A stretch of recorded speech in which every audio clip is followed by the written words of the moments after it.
La cinta magnética es un tipo de medio soporte de almacenamiento de datos que se graba en pistas sobre una banda plástica con un material magnetizado, generalmente óxido de hierro o algún cromato. El tipo de información que se puede almacenar en las cintas magnéticas es variado, como video, audio y datos. En esta ocasión hablaremos de la cinta de audio. Hay diferentes tipos de cintas, tanto en sus medidas físicas como en su constitución química, así como diferentes tipos de formato de grabación que dependen de la calidad del audio.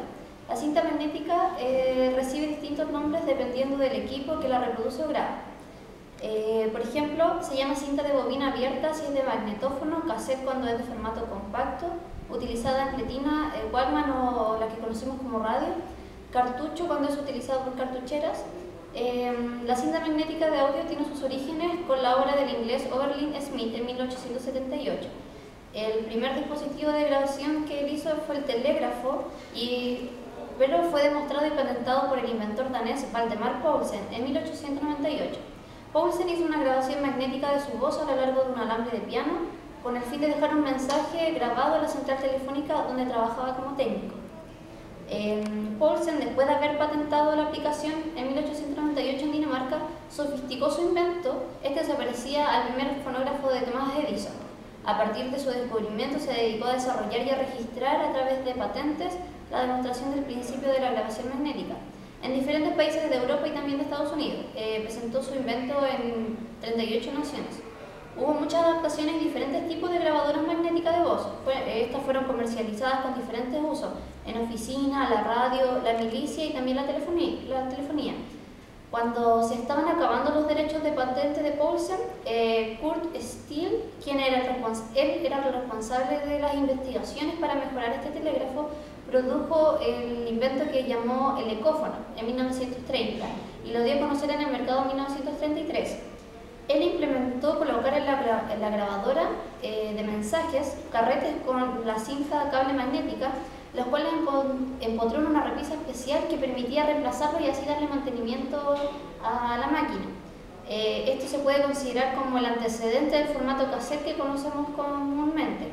Esto lo hizo con la finalidad de dar una mejor manipulación a la cinta de alambre y reemplazar fácilmente estas cintas para tener mejor material de grabado. La variante de materiales en el medio de grabación dependía mucho del equipo donde se reproducía. Uno de los que desarrolló y patentó la cinta magnética sobre base de papel para sustituir las cintas de acero fue el inventor alemán austriaco Fritz Fleumer, quien empleó un papel muy delgado con una capa de óxido de hierro pegado con laca. Registró esta adaptación con las patentes en 1928. Fleumer posteriormente trabajó y compartió los derechos de autor con la compañía German General Electric, empresa que continuó desarrollando el magnetófono y se dedicó a incorporar y mejorar la cinta a base de papel al equipo. Posteriormente, Edward Schuller, que colaboraba para el equipo de ingenieros de esa compañía, diseñó en 1934 un importante cambio. Fue la cabeza de anillo que funcionaba en el equipo para grabar y reproducir y borrar. Pero el mecanismo mejorado requería de una cinta magnética con diferentes características que la cinta a base de papel, que fuera más firme.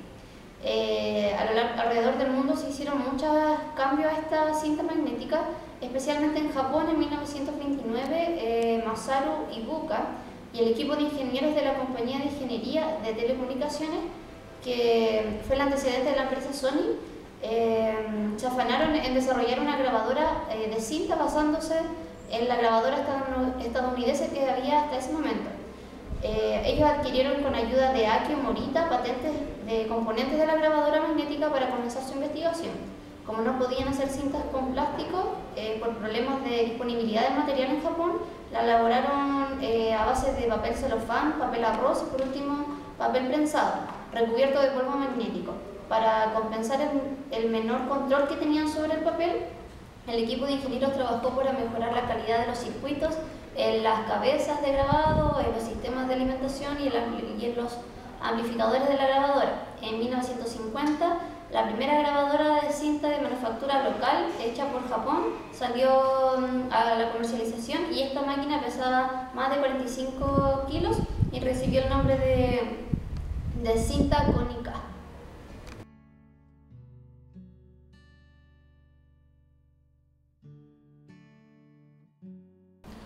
La creación del cassette impulsó grandemente la industria musical, generando un fuerte impacto en la cosmovisión social. Entre los años 70 y comenzando los 90, el cassette era uno de los formatos más comunes para la música pregrabada, junto con los discos de vinilo, que posteriormente fueron reemplazados. Los cassettes son típicamente más rugosos y resistentes al polvo, calor y choques que la mayoría de los otros medios de grabación. Esto propició que el formato fuese tomado más en serio para usos musicales. Durante los años 1980, la popularidad del cassette creció más como resultado de las grabadoras portátiles de bolsillo y los reproductores hi-fi como el Walkman de Sony,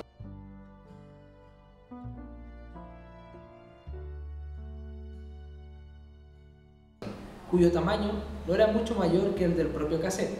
Aparte de los avances puramente técnicos de los cassettes, estos también sirvieron como catalizadores para el cambio social.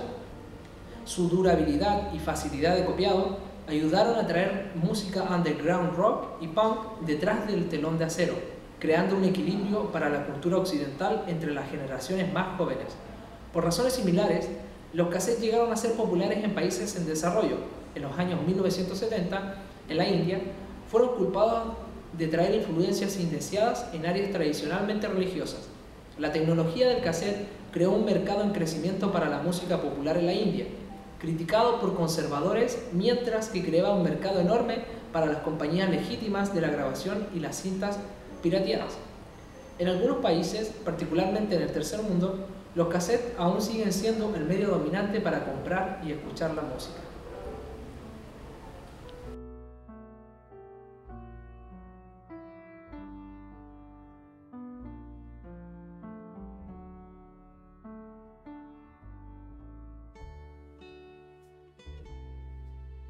La cinta magnética de audio, ligado al trabajo en educación, adoptó un rol muy especial y particular en cuanto a la realización de actividades didácticas.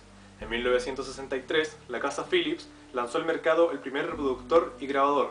En consecuencia de ello, en 1965 se lanzó al mercado la primera cinta virgen en formato cassette, como esta. Pero no fue a mediados de los 70 cuando comenzó su masificación.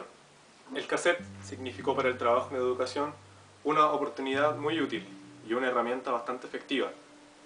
Por ejemplo, cuando comenzó la imposición del inglés como asignatura obligatoria dentro de los planes y programas de estudio, los textos de estudio de inglés proponían dos tipos de actividades. En primer lugar, los reading, que son actividades relacionadas a la lectura de las grafías inglesas, y en segundo lugar, los listening, en donde se utilizaban estas cintas que contenían grabaciones con voces inglesas, para dar al alumno una oportunidad de acercarse al idioma de forma mucho más íntima y de que el aprendizaje en el habla inglesa sea mucho más efectivo. No obstante, la cinta magnética de audio también se utilizó en otras circunstancias, por ejemplo en los talleres musicales o en los talleres teatrales, en donde significó una oportunidad para poder evaluar los aprendizajes.